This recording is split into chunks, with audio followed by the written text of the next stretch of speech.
La doctora psiquiatra Giovanni Rivera está con nosotros y vamos a conversar sobre esta problemática. Doctora Rivera, bienvenida. Muchas gracias. Buenas tardes. Doctora Rivera, ¿qué podemos hacer de reflexión en este Día de Salud Mental a nivel mundial? ¿Cómo nos encontramos nosotros en el Perú? ¿Es cierta realmente la cifra que yo he mencionado hace un momento en cuanto a lo que tiene que ver con la inversión, que es menos de 30 soles por persona para salud mental? ¿Usted coincide con ello? En realidad la inversión en salud en general es bien poco. O sea, el porcentaje del PBI que se dispone para salud mental está alrededor de 4,7%. Perdón, para salud en general. Para todo el sector salud, alrededor de 4,7%. Que eso es uno de los porcentajes más bajos de Sudamérica. Y si de ese porcentaje, además, lo vamos a desagregar en todas las particularidades de la salud, como temas que son vitales, como salud materno-infantil, por ejemplo, enfermedades metaxénicas de las que sufrimos tanto, sobre todo en zonas de la selva, imaginarás que salud mental va quedando cada vez más relegada, ¿no? Ahora, sí, las cifras que tú tienes son bastante cercanas. Certeras. ¿Por qué es que en nuestro país existe esta alta tasa de problemática de salud mental, siendo supuestamente un país que, a pesar de diversas crisis políticas que hemos pasado y que estamos pasando actualmente, el tema de la pandemia también, que a nivel mundial marcó muchísimo a las personas por la pérdida de familiares, por ejemplo? ¿Por qué es que nosotros venimos arrastrando esta problemática, a pesar de ser un país en la región, por ejemplo, que está en el medio y que tiene riquezas? Sin embargo, vemos pues que lamentablemente nosotros como ciudadanos no sentimos que somos beneficiados. Eso es cierto, pero hay que tomar en cuenta que los determinantes de la salud van más allá solo del tema médico. En todo lo que tiene que ver de salud están involucrados todos los sectores. Pero en salud mental, de manera particular, están involucrados los sectores de educación, de trabajo, de producción, todos. Si tenemos niños que van a la escuela y no reciben la educación suficiente, que no pasa solo por el aprendizaje académico, sino por la autovaloración y el autoconcepto, porque eso es parte de lo que los chicos aprenden en la escuela, de lo que se cimienta en la escuela. Si bien la casa es el eje, la escuela lo cimienta también. Si no tenemos eso, vamos a tener adolescentes y adultos inseguros. Si hay inseguridad, por tanto, es como si construyéramos un edificio de, no sé, 5 pisos, pero le ponemos base para un piso. ¿Qué nos va a pasar? ¿Qué pasaría con ese edificio? Va a ser muy frágil, y eso es lo que nos está pasando a nosotros. ¿Cuál es el primer signo, por ejemplo, si uno está en la familia, uno conversa con los amigos? ¿Cuál es el primer signo de alarma que podría realmente a uno darnos cuenta de que está pasando por un problema psiquiátrico la otra persona? Ya, primero hay que psiquiatrizar el problema de salud mental, porque es mucho más extenso que eso. Y a veces, cuando le ponemos un letrero, el estigma está generado, pero las personas no quieren identificarse con un problema de salud mental, ¿no? No quieren sentir que tienen un problema de salud mental porque está vinculado a fragilidad, a debilidad, a falta de fuerza de voluntad y a una serie de mitos que tenemos que ir erradicando poco a poco. Pero si vemos que una persona tiene cualquier situación dentro de la vida que esté perjudicando su desempeño laboral, académico, social, familiar, eso es un síntoma de alerta. Si el sueño no me permite llegar a tiempo al trabajo, eso es un síntoma de alerta. Si me duermo donde no debo, eso es un síntoma de alerta. Si tengo miedo a salir y eso ya no me impide, no sé, asistir a la universidad o al trabajo, todas las mañanas es una tragedia, eso es un síntoma de alerta. Si estoy comiendo demasiado o de pronto ahora como menos de lo que siempre hacía, eso es un síntoma de alerta. Frente a estos síntomas de alarma, ¿qué es lo que una persona cercana, de confianza, debería de hacer? Porque a veces andamos nosotros de un lado a otro corriendo, no por esta misma situación en la que andamos todos, por no perder el empleo, por no salir mal en los estudios, por ejemplo, etcétera. ¿Qué es lo que deberíamos de hacer? Porque a veces, claro, la persona que puede estar enferma a veces no está en la capacidad quizás de darse cuenta. Entonces, ¿nosotros cómo podemos ayudar? Primero, si alguien quiere hablar con nosotros, independientemente de la profesión que tengamos, hay que escuchar. Eso es lo primero, escuchar al otro. Es una habilidad que estamos perdiendo. Escuchar lo que el otro quiere decir, lo que el otro siente, lo que el otro piensa. Si encontramos o detectamos que ahí hay algo que está fuera de nuestro control y de repente de la buena voluntad y la ayuda que le podamos brindar, hay que orientarlo para que se dirija a un profesional. Para eso hay profesionales de la salud mental que los pueden ayudar a encontrar una manera más sencilla de salir. A mí en ocasiones los pacientes me han preguntado, pero la ansiedad yo la puedo manejar. Pero lo cierto es que si pudieran manejarla, no llegarían a un consultorio. Claro. ¿Sí? Lo primero para salir de cualquier episodio ansioso, depresivo, de estrés, de lo que fuere, lo primero es aceptar que necesitamos ayuda. Y aceptar que necesitamos ayuda no nos hace débiles, frágiles ni vulnerables. ¿Sí? Eso es lo primero. Ese es el 50% del camino.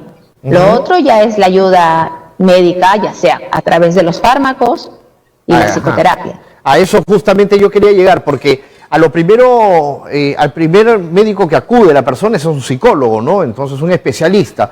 El psicólogo igual, si la situación es mucho más profunda, pues derivaría a psiquiatría. Esto es así, ¿no?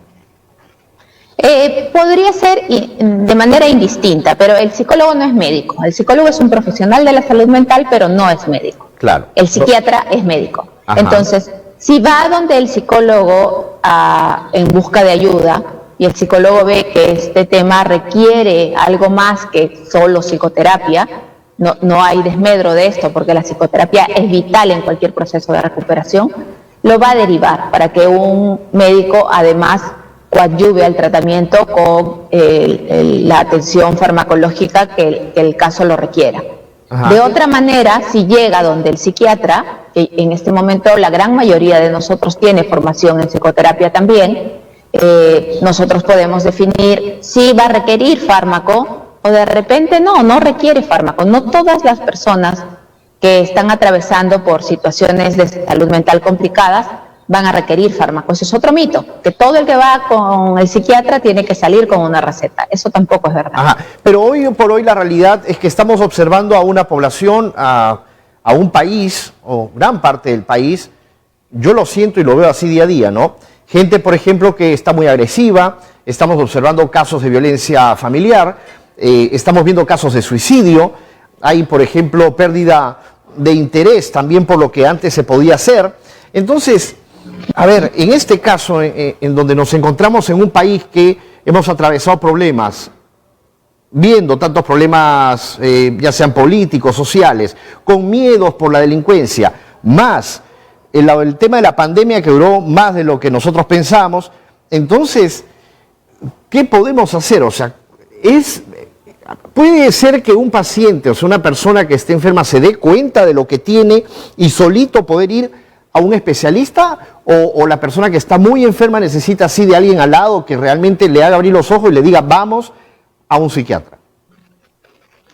Creo que existen los dos escenarios. Ambos escenarios son posibles, en el que la persona sienta que está completamente, hablando de depresión, completamente abatida y que ya no consigue disfrutar de lo cotidiano que antes sí disfrutaba, va a encontrar la manera de buscar ayuda directamente. Ajá. Puede ocurrir el otro escenario en el que la persona diga ya se me va a pasar, no, esto es pasajero, pero la familia la familia o los amigos también pueden impulsarlo a buscar ayuda.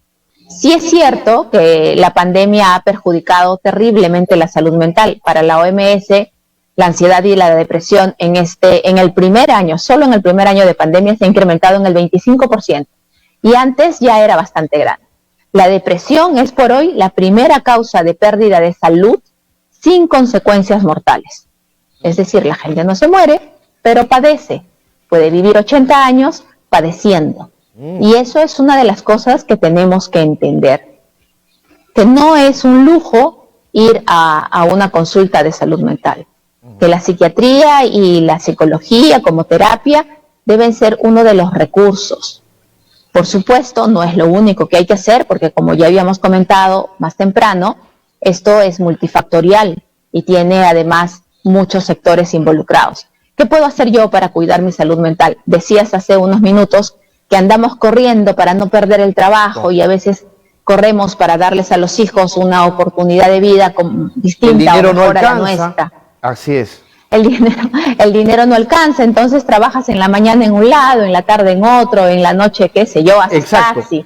Y esa es la vida así es. Pero a ver, si nos sentamos un ratito y pensamos, no digo que sea fácil, la vida no es fácil, pero si yo corro de un día para el otro, porque estoy juntando dinero para el futuro, ¿cuándo es que llega ese futuro? ¿Cuál es la línea que me dice ya, a partir de aquí, tú puedes empezar a gastar un poco de lo que has, no digo despilfarrar, pero a gastar un poco, a invertir un poco de lo que has ahorrado para pasar un día de familia en la calle?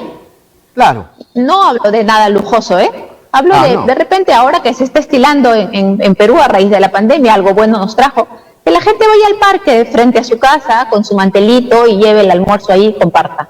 ¿A qué hora nos damos ese tiempo si estoy todo el día entre una cosa y otra? ¿Y por qué no puedo hacer algo que yo disfrute? Eso puede resultar banal. Eso, doctora, también, por ejemplo, lo que usted menciona y me parece muy importante, ¿no?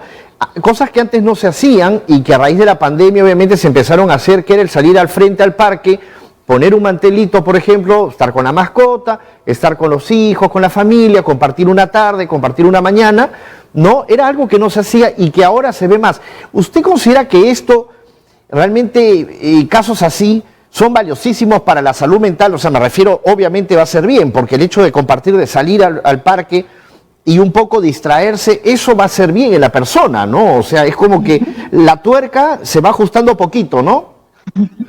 Definitivamente. Claro. El ser humano es un ser gregario. Nosotros no somos seres para vivir en soledad.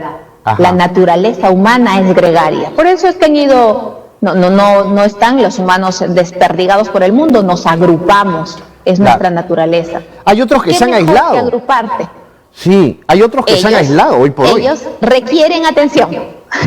Sí, ese es un gran síntoma de alarma. Claro. El aislamiento. Y también son personas que, a pesar que se ha dicho ya no hay necesidad del uso de la mascarilla, muchos de ellos la siguen usando. Ese es un tema también que yo le quería preguntar. ¿Por qué? ¿Ese es el miedo que se ha quedado enraizado de repente en esas personas?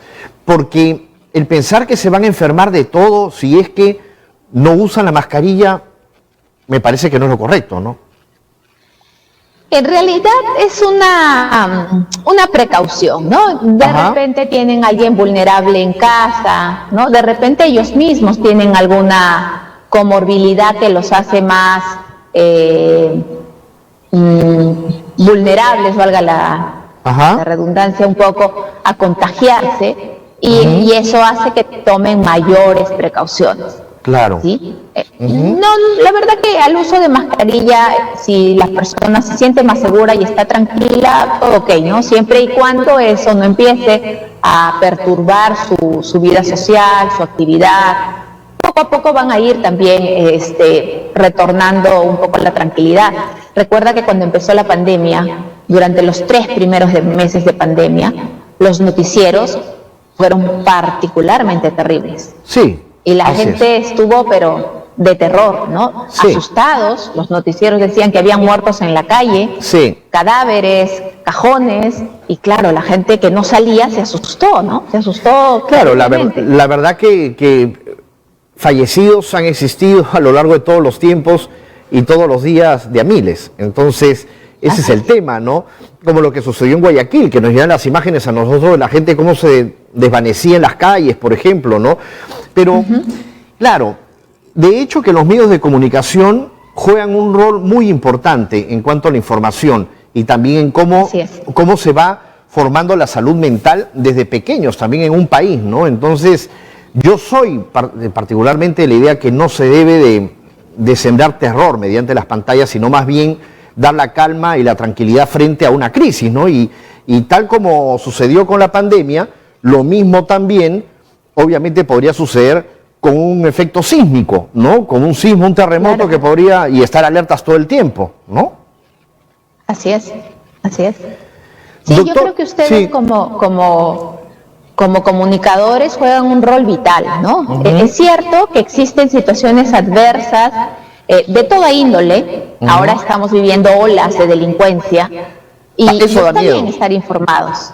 Y está bien estar informados, pero no es lo único que pasa en el mundo ni en el Perú. Hoy mismo, mientras en este mismo segundo que estamos hablando, uno diría, bueno, hay gente que está siendo asaltada y hay gente que está siendo, qué sé yo, asesinada. Pero en este mismo instante también hay gente en los hospitales donando sangre. En este mismo instante también hay personas limpiando nuestras calles. Así es. También hay gente que salió a las 5 de la mañana a vender productos para llevar el pan diario a su hogar. Es correcto. También hay cosas buenas todos los días. Sí.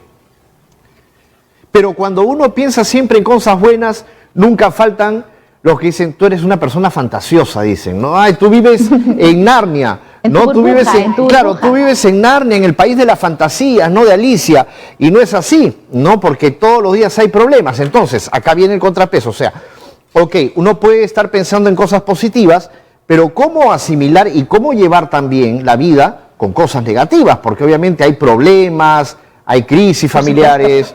¿Cómo poder realmente estar sanos totalmente, mentalmente y lúcidos para poder tener disfrute y a la misma vez ser también responsables? Sensatez. Exacto.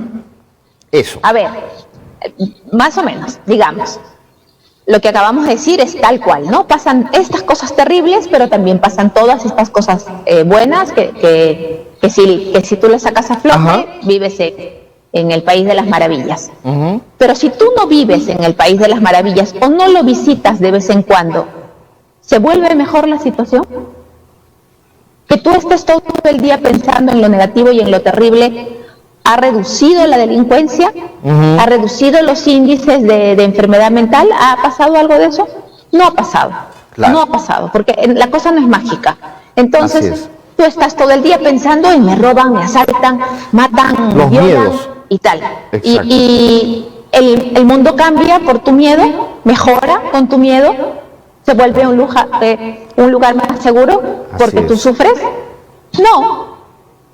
Cuando tú piensas, ok, estas cosas malas están pasando, pero también hay cosas buenas. ¿Cambia el mundo? ¿Se vuelve peor el mundo? O siquiera se vuelve mejor. Tal vez el mundo no se vuelva mejor, pero tu mundo sí está mejor.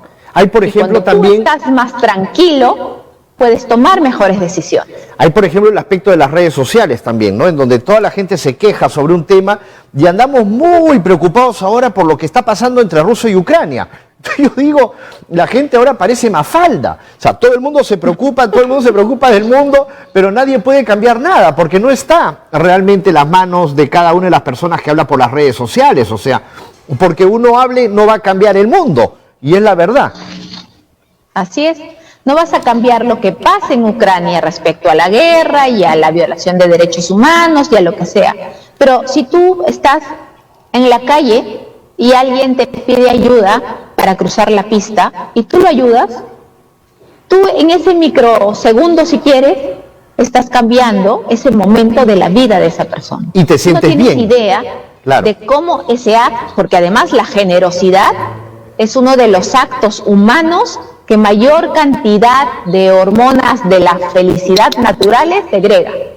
Sí. Pero para el otro, tú no sabes cómo eso puede haber cambiado su vida. Tú no tienes idea cómo un detalle tuyo puede impactar en la vida del otro. Y uno sin darse cuenta. La diferencia. Y uno sin darse cuenta, ¿no? O sea, haciendo un acto bueno. Sí puedes. Claro. Pero eso es lo que hay que rescatar. Que no es que está todo perdido, que todo está terrible, que el mundo se nos cae a pedazos. No, ¿qué hago yo? ¿Qué puedo hacer yo? No voy a cambiar, no voy a parar la guerra de Ucrania, no tengo ese poder. Pero sí puedo evitar un lío con el cobrador de combi, que de repente me recibe mal y está malhumorado, yo lo insulto, él me insulta, los pasajeros se involucran, todos nos insultamos. Pero ¿y qué tal si yo respondo diferente? ¿Y qué tal si me porto amable? ¿Y qué tal si sonrío? ¿Y qué tal si doy las gracias? Puedo hacer entonces una cadena diferente, ¿no? Claro. ¿Qué pasa? Simple, tú estás enojado por lo que sea, porque no estuvo a tiempo la cámara y tal, y el camarógrafo viene y te dice, oh, disculpe, perdón, lo arreglo en un ratito, no se preocupe, ahorita ¿te quedan ganas de pelear?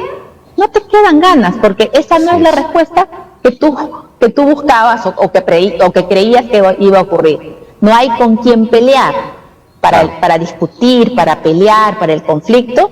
Siempre tienen que haber por lo menos dos. Entonces, lo que usted recomienda... ¿el otro tiene la culpa? Claro, usted lo que recomienda, doctora, es que frente a diversos problemas que se puedan presentar, uno puede hacer quizás obras pequeñas, obras que son importantes y que lo llenen a uno, y que al otro lo puedan también ayudar en cuanto a su psiquis, ¿no? O sea, en cuanto a levantar su autoestima, ¿no? Y quizás poderlo liberar de una carga o de un problema, ¿no? El ejemplo que usted ponía de ayudar a cruzar la pista a una persona anciana, por ejemplo, o un niño que quizás pues cojea porque tiene un problema de repente, entonces... O un invidente. O un invidente, o un invidente. ¿no? Claro, claro. ¿Sí? Es muy importante ello, ¿no? Me parece que usted ha dado... Y ese es el punto en el cual nosotros, los peruanos, deberíamos de centrarnos para mejorar la calidad de vida de nosotros mismos también, porque sin una buena mente, o sea, sin una mente sana, obviamente tampoco el organismo, la salud, va a estar bien, porque de ahí, de arriba, vienen todos los problemas hacia abajo, ¿no? Así es. ¿No? Sí, sí. Una Hace poco reflexión. leí algo interesante. Sí. Y creo que esta podría ser una buena reflexión. Invertir en salud mental es invertir en vida. Importantísimo. Invertir en salud mental es invertir en vida. Y obviamente, invirtiendo en esa salud mental, que es la vida, todas las personas van a estar más felices, ¿no? Y mucho más contentas. Y más productivas. Y más productivas. Así es. Para aquellos a los que les importa la cadena productiva y económica, que está bien, porque es parte de... Tú quieres un trabajador feliz, va a trabajar mucho mejor que si está enojado o si está triste o si está ansioso. Claro que sí. Y todos queremos también ganar un poquito más, que eso es lo más importante. Así es. Así verdad? es. Claro que sí, es importantísimo. Sin perder la brújula, ¿eh? Eso Sin perder la brújula. Así es. Doctora, ha sido muy amable y esperamos poder conversar con usted más adelante para otros casos. Muchas gracias.